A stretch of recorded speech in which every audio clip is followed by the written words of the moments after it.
Hygiene.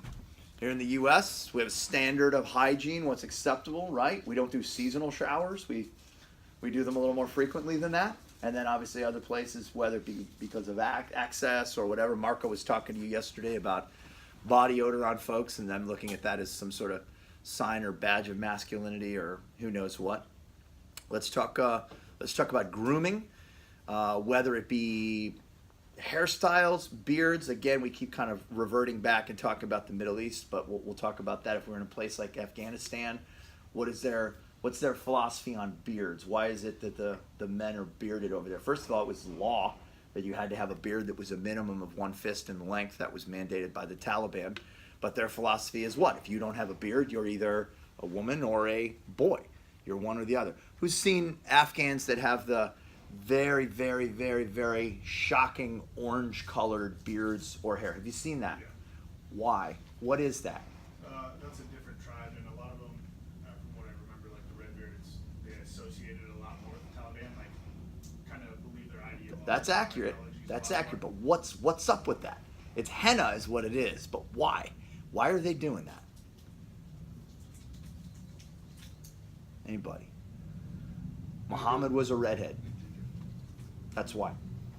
Muhammad was rumored to be a redhead. And so I'm taking and dyeing this thing red, and that makes me closer to God, I guess one could say. And it's a shocking orange color. Has anybody not seen what I'm talking about? D, if you're online, you want to pull up a photo of it. It's pretty wild when you see. It's crazy looking. It's not natural looking at all. It's not just for men. So just being conscious of that. Eye contact. So as Americans, I'm taught that if Marco and I, right, as a grown adult American, if you and I are going to have a discussion, whether it be pleasant or it be an argument, what do? I look you in the eye. I don't take and kick rocks and look away. And are there cultures that do that? That they look at eye contact as something that's a little bit over the top. It's too forceful. It's too threatening. So again, something for us to be conscious of. How about religion? In the U.S., we have a primarily Christian society, or of Christian origin, right? You might have people who are not practicing, but we are. Like it or not, it is a Christian-dominated society, even though we do have many religions. But if we go to other places in the world, who here has been to a country that is 99.999% one religion, one particular religion? Who's seen that? Or you'll go and you'll pick up a newspaper in that country and you'll say, oh, I must have accidentally grabbed a religious newspaper. And it's not a religious newspaper. That's the newspaper, but the religion is so intermingled with the society that they're one and the same. They're exactly the same thing. You find a photo there? Formality of procedures. So what is that referring to? What does that mean? So I'm going to kind of do option A, option B here, and I want you guys to watch the difference. Okay? So we're going to say that your name again is Richard. Richard's an American. I'm an American. He's a businessman. I'm a businessman. We just had a lunch meeting. It went fantastic. We're at the end of the meeting. And what's going to happen here? Okay, so we finish up. Richard, hey man, it was fantastic talking to you. There's my business card right there. Number on it's current and everything like that. I got a plane to catch, but I'm gonna have my personal assistant reach out to you, and I think we can really make this work. Okay? All right. Good. Thanks a lot, bud. We'll see you. That's normal. That's a very just direct American casual exchange at the conclusion of a meeting. When did this business card just get handed out? At the end of the meeting. All right? So let's shift gears. Let's talk about another culture. Let's say we're not in the U.S. Let's say instead we're in Japan, right? So Marco and I were in Japan. What's going to happen? What's going to happen? Yeah, it's going to be a very formalized procedure. So at the beginning of the exchange, not at the end of the exchange, what's going to happen? Marco and I, we're going to greet each other. I'm going to have my business card. I'm going to hold that by the top two corners. I'm going to present that business card to him. He's going to take that by the bottom two corners, and he's not only going to take it, but he's going to do what?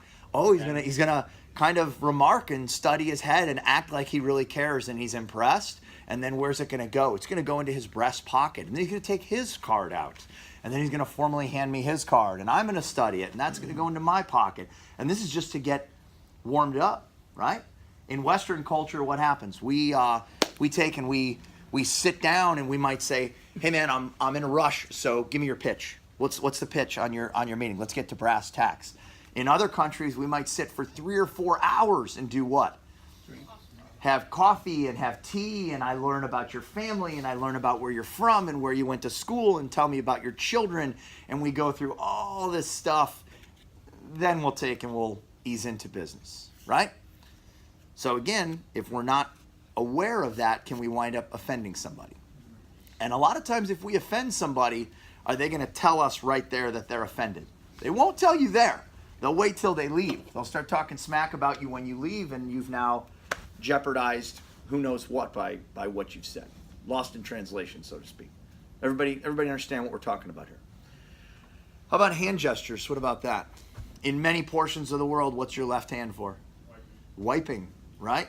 So that presence of that left hand, waving at somebody, whatever, it can be insulting. Who remembers when the U.S. took in 2003 and we finally made it into Baghdad, and a large statue of Saddam Hussein got pulled down, and you saw the crowd of locals run forward, and they took off their shoes and they began hitting the statue with their shoes. What does that signify? Essentially walking all over somebody because nothing but dirt. Nothing but dirt. Yeah, the bottom of the feet, right? Throwing shoes at people. That signifies certain things in certain portions of the world. So what does that mean? You're sitting where you are. I'm sitting where I am. I'm talking to Aaron, and I cross my feet, and the bottom of my shoe, gum and all, is displayed towards you, right? We don't even realize we're doing it. Can you imagine if in American culture, if I sat down and I was talking to Aaron and you were sitting where you were, and Aaron and I are talking, and I just sat here the whole time that we talked. And I just, yeah, it's great. That's fantastic. Absolutely. Yeah, business is looking good. It's the equivalent. It is the social equivalent, and we're not even aware that we're doing it, right? We all see that, and we all have a chuckle at that, but we're just aware, we're ignorant of what we're doing. Diet. We know that with certain religions, there's certain dietary restrictions. Anybody Jewish in here? Oh, it's great when we don't have somebody who's Jewish.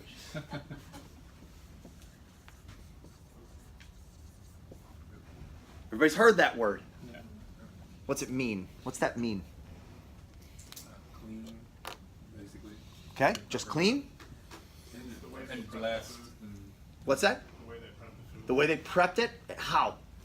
Pretty much So, like certain things can't touch other foods like meat, poultry, stuff like that. You can't touch certain vegetables or bread or something like that. Okay. It has to be clean. You're on the right track. What can't touch what? Well, it's similar to like the kosher, halal, and Islam. They're similar because the fact that you slaughter the meat in a certain way, and you carry the meat in a certain way. You drain the blood a certain way. In the kosher, they even go up above because they salt it. They use certain utensils as far as the knives. Can't Okay. touch other meat, especially pork. Anywhere at the restaurants and stuff. Right, like no that. pork. Yeah, they can't have any kind of cross-contamination with any of those utensils or cutting boards. This is so. Who's seen any food? I'm talking Peter Pan peanut butter, even a bag of chips, and on that label might be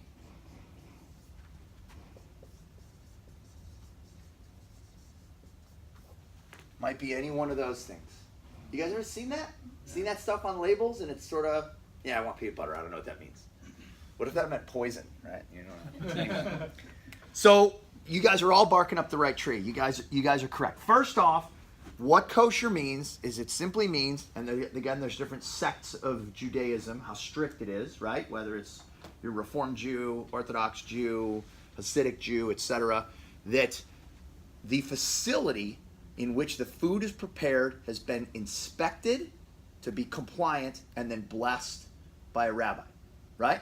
The big taboo in Judaism is meat and dairy. Meat and dairy. If you go into a hardcore kosher restaurant, do they eat meat? Yes. Do they eat dairy? Yes. No joke, they will take the kitchen and they will build a wall in the kitchen. There are 2 kitchens. We make dairy dishes and desserts over on such and such side. We make meats over on such and such side. How many of you guys in your kitchen have a silverware drawer? Who's got a silverware drawer? Yeah? How many of you guys have 2 silverware drawers? Nobody.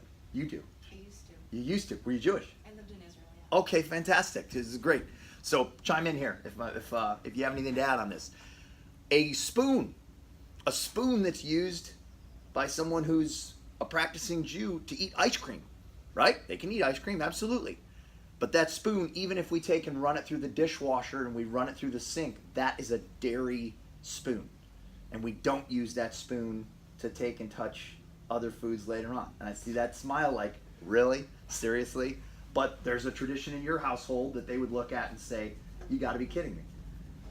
Anything to add on that? It's a big deal, and usually It's a big deal. You wouldn't have it in the same meal. It depends on how strict people are. Yeah. Especially in the States, people will have it just like at this, at the same table but on separate sides. Absolutely. Especially if you're traditional, you have a day, 12 hours, 6 hours between eating milk and dairy because it can't be together. It can't mix in. Yeah. It can't mix down here Yeah, in the if you're compactor. gonna have 2 separate kitchens, you're not gonna go through all of that just to mix it up. Exactly. Exactly. So yes, Any understanding as to why they can't mix? I don't know. I don't know. It's unclean. Yeah, it's yeah. Kosher comes from like Old Testament biblical traditions on hygiene and health and general cleanliness and the belief that they need to be clean outside and inside. So shellfish are considered unclean, so you don't eat that. Pigs, they roll around in the mud. Biblically, they were unclean, so you wouldn't eat that. Milk and dairy are both. They have high potentials for spoiling, so you don't want to mix those together either. So yes, Brad. A lot of it comes from the physical health aspects of trying to keep meat, dairy, and particularly pork,